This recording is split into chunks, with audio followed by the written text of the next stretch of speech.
let's read the question. The question says complete the following paragraph by selecting the correct option that corrects the sequence of the words.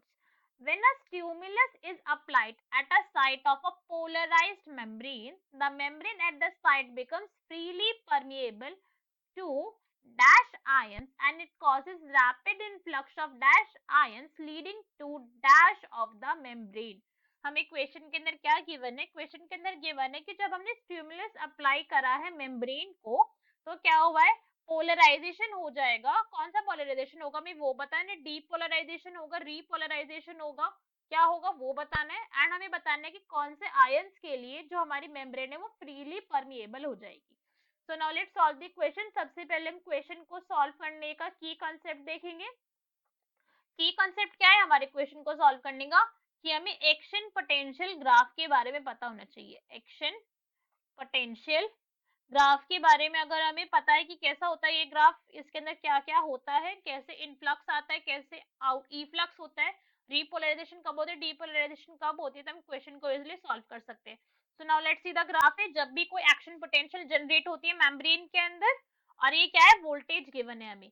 तो अभी question के अंदर क्या कहा है? When stimulus is applied, stimulus को apply कर दिया गया है, स्टिमुलस अप्लाई हुआ है, राइट. तो स्टिमुलस हमने कितना होगा, हमने उसको कम से कम थ्रेशोल्ड फ्रीक्वेंसी तक तो स्टिमुलस दिया होगा तभी आयंस का क्या होगा, इनफ्लक्स आना स्टार्ट हुआ है. इतना तो हमने देना रिक्वायर्ड है तभी क्या होगा, रिस्पांस आएगा. सो थ्रेशोल्ड फ्रीक्वेंसी तक आया है हमारा स्टिमुलस, -55 वोल्ट से ज्यादा गया है, राइट. अब क्या होगा इसके बाद, कौन से आयंस आने लग गए, आयंस का मेम्ब्रेन के अंदर रैपिड इनफ्लक्स होने लग गया, ज्यादा अमाउंट होने लग गए आयंस की. तो कौन से आयन की हो जाएगी, दैट इज Na+ आयंस की. Na+ आयंस क्या हो जाएंगे, मेम्ब्रेन के अंदर जल्दी जल्दी मूव करने लगेंगे. Na+ आयन का रैपिड इनफ्लक्स हो जाएगा. रैपिड इनफ्लक्स, रैपिड इनफ्लक्स होने से क्या होगा, जो हमारी सेल मेम्ब्रेन थी जिसका अभी पोटेंशियल स्टार्टिंग में -70 वोल्ट था, अब कितना हो जाएगा, +40 मेगा वोल्ट हो जाएगा. व्हाई? बिकॉज पॉजिटिव आयंस आ रहे हैं ना सेल के अंदर, तो उसने क्या करा, हमारे 70 वोल्ट को 40 वोल्ट के अंदर कन्वर्ट करा दिया. तो क्या हो जाएगा, हमारी सेल का डीपोलराइजेशन हो जाएगा. क्या हो जाएगा, depolarisation of the cell, right. अब नेक्स्ट हमसे क्या कहा है, becomes freely permeable, it causes rapid influx of the ions leading to third of the membrane.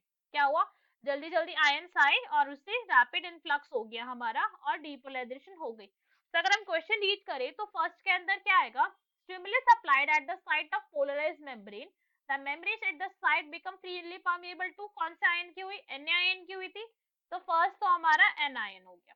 Next is it causes rapid influx of which ions, Na का ही rapid influx होता है, जल्दी जल्दी Na आयंस कलेक्ट होने लगते हैं membrane के अंदर, जिसकी वजह से एक सडन ड्रॉप आता है चेंज के अंदर, जिसे हम क्या कहते हैं, डीपोलराइजेशन. दैट इज थर्ड हमारा क्या हो गया, डीपोलराइजेशन हो गया.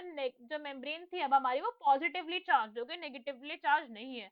so our correct answer will be D, that is Na+ depolarization. Hope you understood it well. Best of luck. Thank you.